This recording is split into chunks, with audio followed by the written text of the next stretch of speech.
Welcome back everyone. Welcome to civil services study. Test number 499 लगाते हैं UPSC civil services prelims के लिए। देखिए, एक टेस्ट और कंप्लीट हो जाए तो 500 टेस्ट कंप्लीट हो जाएंगे। बहुत होते हैं 500 टेस्ट। अच्छे से इसका रिवीजन कर लेना एग्ज़ाम में बैठने से पहले। ये टेस्ट है हिस्ट्री का। तो चलिए स्टार्ट करते हैं। तो क्वेश्चन नंबर 1 पर आ जाइए। निम्नलिखित कथनों पर विचार करना है। तीन स्टेटमेंट है यहाँ पर, बताना है कि इनमें से कौन सा करेक्ट होगा। पहला स्टेटमेंट है, महापाषाण कब्रों में खेती के औजार मृतक के साथ दफनाए जाते थे। इन कब्रों में वस्तुओं के साथ त्रिशूल भी पाए जाते हैं और इस समय काले व लाल मृदुभांड का प्रचलन अधिक था। मृदुभांड होते हैं मिट्टी के बर्तन। बताइए कौन सा करेक्ट है इसमें से। देखिए, पहली बात तो महापाषाण कब्रों में खेती के औजार मृतक के साथ नहीं दफनाए जाते थे। औजार तो दफनाए जाते थे, लेकिन वो औजार किस तरह के होते थे? वो हथियार होते थे। एक्चुअली क्या होते थे? हथियार। युद्ध में लड़ने वाले हथियार होते थे जो मृतक के जो कब्र है उसमें दफनाए जाते थे। खेती के औजार नहीं थे। वो गलत है पहला वाला स्टेटमेंट। और इन कब्रों में वस्तुओं के साथ त्रिशूल भी पाए जाते हैं, ये दूसरा वाला सही है। इस समय काले व लाल मृदुभांड का प्रचलन अधिक था। तो 2 और 3 करेक्ट हो जाएगा। इसका आंसर हो जाएगा ऑप्शन नंबर सी। जहाँ जहाँ पर एक है उसको एलिमिनेट कर दीजिए। तो महापाषाण कब्रों में वस्तुओं के साथ त्रिशूल भी रखा जाता था, जिसका संबंध बाद में शिव के साथ जुड़ गया।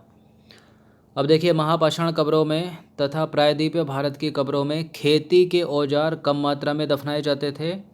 इसमें युद्ध और शिकार के हथियार जो है अधिक मात्रा में मिलते हैं। इससे संकेत मिलता है कि महापाषाणिक लोग उन्नत खेती नहीं करते थे। अब देखिए, प्रायद्वीपीय भारत में कई तरह के मृदुभांडों का प्रयोग किया जाता था, जिनमें से लाल मृदुभांड भी शामिल हैं, परंतु काले व लाल मृदुभांड उन लोगों में अधिक प्रचलित थे। तो कब्रों में मृतक के साथ दफनाया क्या क्या जा रहा है? त्रिशूल दफनाया जा रहा है, और खेती के औजार नहीं बल्कि युद्ध के हथियार दफनाए जा रहे हैं। और क्या दफनाए जा रहे हैं? शिकार के हथियार। युद्ध और शिकार के हथियार। क्वेश्चन नंबर 2, इस प्रश्न का उत्तर दीजिए। तो अशोक के अभिलेखों में निम्नलिखित शासकों में किसका उल्लेख मिलता है? अशोक के अभिलेखों में या अशोक के अभिलेखों से निम्नलिखित शासकों में से किसका उल्लेख मिलता है? पांडे का तो मिलता ही मिलता है, चोल का भी मिलता है, चेर का भी मिलता है। तो सारे के सारे डी हो जाएगा इसका आंसर, उपरोक्त सभी। तो अशोक के अभिलेखों में चोल, पांडे और चेर शासकों का उल्लेख जो है वो मिलता है। सीधे सीधे याद रखिए उसको। क्वेश्चन नंबर 3 पर आ जाइए। महापाषाणिक लोगों से रिलेटेड कुछ स्टेटमेंट है यहाँ पर। पहला स्टेटमेंट है, दक्षिणी तमिल प्रदेश में कलश समाधान प्रचलित था। इसका क्या मतलब है? मतलब जो मृतक का अस्थि पंजर है उसका एक तरह से छोटा छोटा टुकड़ा या चूरा जो है लाल कलश में रखकर उसको मिट्टी में दबाया जाता था, मतलब दफनाया जाता था। अशोक की उपाधि देवनाम प्रिय या प्रिय देवनाम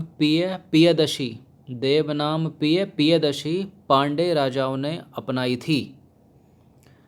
कौन सा करेक्ट है इसमें? उपरोक्त में से बताना है कि आपको कौन सा सही है। देखिए, दक्षिण तमिल की बात हो रही है तो पांडे राजा क्यों अपनाएंगे इसको?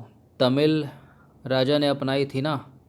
तो पहला वाला करेक्ट है, दूसरा वाला जो है वो गलत है। इसका आंसर हो जाएगा ऑप्शन नंबर 1, विकल्प नंबर 1।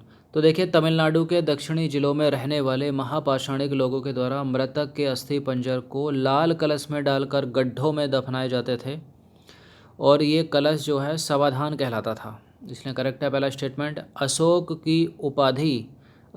की उपाधि देवनाम पियदशी एक तमिल राजा ने अपनाई थी। किसने अपनाई थी?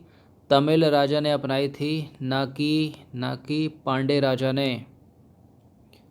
क्वेश्चन नंबर 4 पर आ जाइए। पांडे राज्य से रिलेटेड कुछ स्टेटमेंट है इस बार। पहला स्टेटमेंट है, इसे मोतियों का देश कहा जाता था पांडे राज्य को, जो सुदूर दक्षिण और दक्षिण पूर्वी भाग में अवस्थित था। इसकी राजधानी हलेबिड थी और यहाँ का जो समाज है वो मात्र सत्तात्मक था, पितृसत्तात्मक था पांडे राज्य। देखिए पांड्य राज्य के बारे में मात्र सत्तात्मक समाज था, सही है वाला स्टेटमेंट। अच्छा ये प्रश्न बहुत पूछा, सीधे सीधे पूछा पांड्य की राजधानी क्या है, तो मदुरई मदुरई मदुरई। हलेबीड नहीं है, गलत है दूसरा वाला स्टेटमेंट। 2 को एलिमिनेट कर दीजिए, इसका आंसर आपको मिलेगा 1 और 3, क्योंकि इसे मोतियों का देश कहा जाता था जो सुदूर दक्षिण और दक्षिण पूर्वी भाग में अवस्थित था। इसका आंसर क्या हो जाएगा, ऑप्शन नंबर, विकल्प नंबर सी।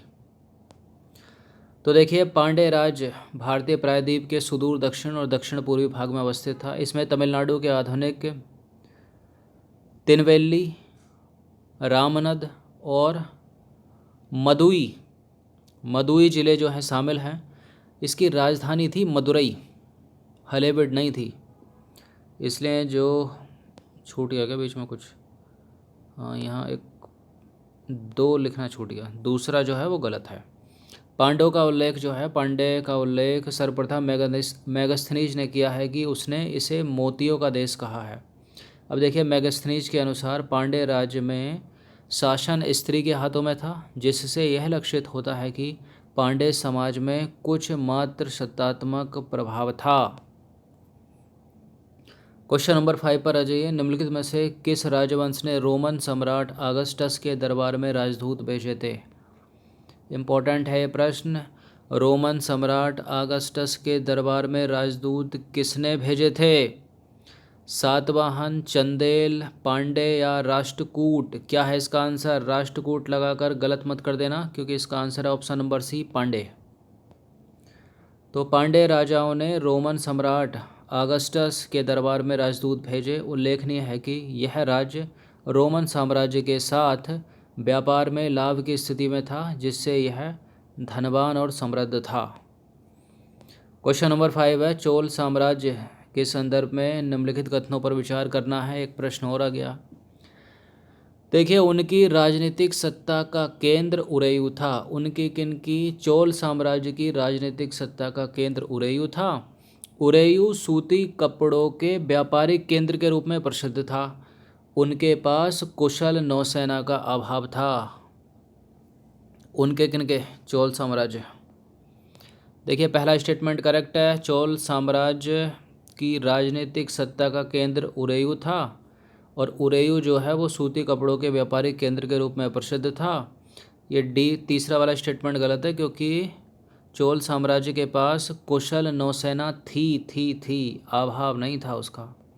थर्ड को एलिमिनेट करके क्या पूरा आंसर मिलेगा, बिल्कुल मिलेगा।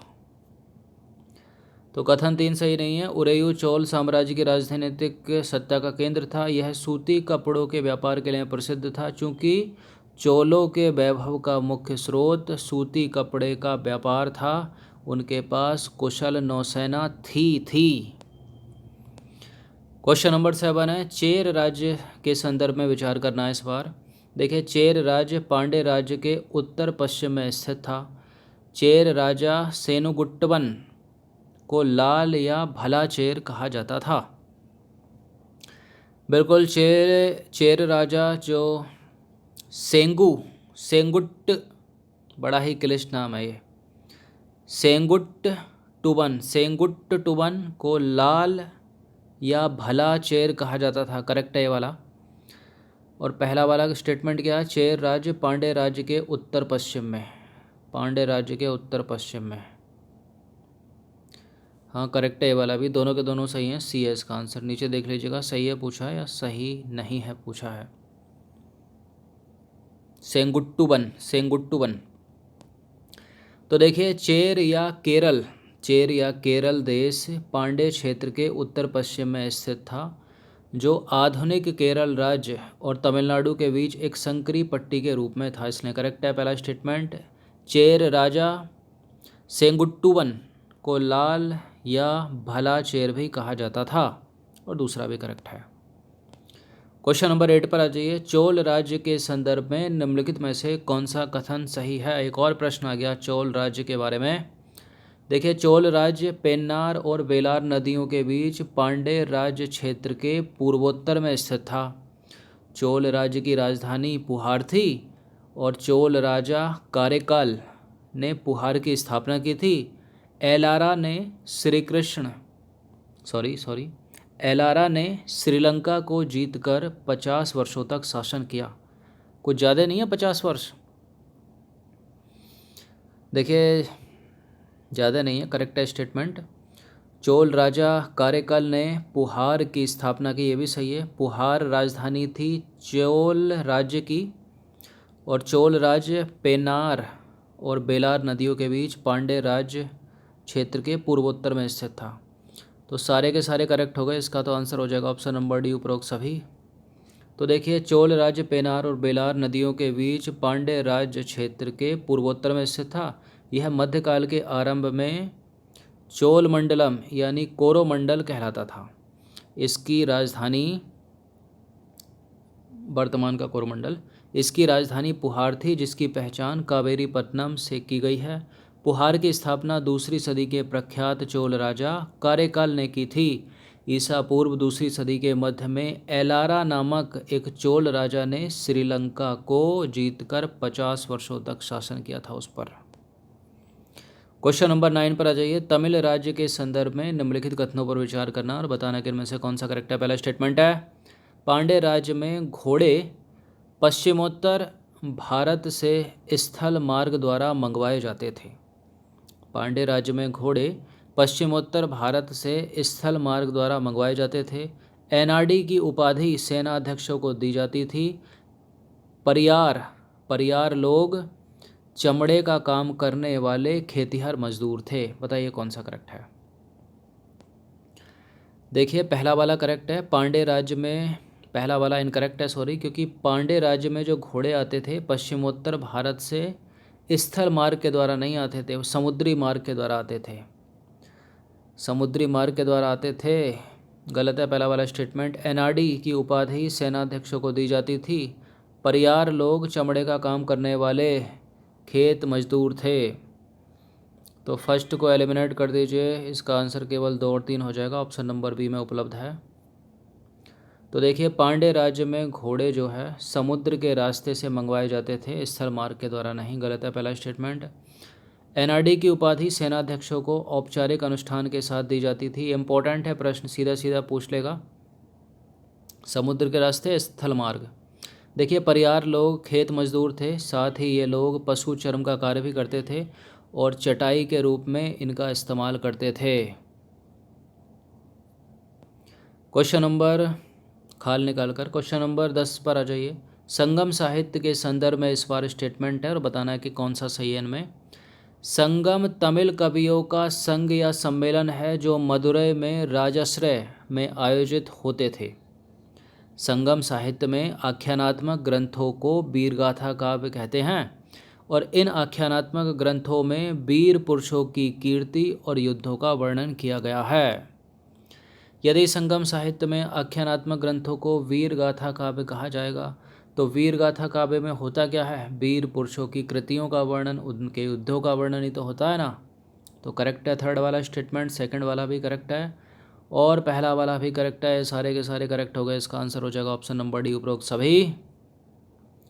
तो देखिए संगम तमिल कवियों का संघ या सम्मेलन है जो मदुरै में राजाश्रय में आयोजित होते थे, इसलिए करेक्ट है पहला स्टेटमेंट। संगम साहित्य में आख्यानात्मक ग्रंथों को वीरगाथा काव्य कहते हैं जिसमें वीर पुरुष की कीर्ति और युद्धों का वर्णन जो है वो किया गया है। तो दूसरा तीसरा दोनों करेक्ट हो गए। संगम को मोटे तौर पर 2 समूहों में बांटा जा सकता है, आख्यानात्मक और उपदेशात्मक। आख्यानात्मक ग्रंथ जो है वो मेल कणक्कू अर्थात 18 मुख्य ग्रंथ और उपदेशात्मक ग्रंथ कील कणक्कू अर्थात 18 लघु ग्रंथ कहलाते हैं। तो 10 प्रश्न थे इम्पोर्टेंट, अच्छे से इसका रिवीजन कर लीजिएगा। अगर हिस्ट्री में इसको काउंट देखना हो तो कौन सी हिस्ट्री होगी ये? एंशिएंट, मेडाइवल या मॉडर्न? देखिए मॉडर्न तो है नहीं, ये है मेडाइवल। तो अच्छे से इसका रिवीजन कर लेना। धन्यवाद। सेमी कुछ मेडाइवल और कुछ इसमें एंशिएंट भी है।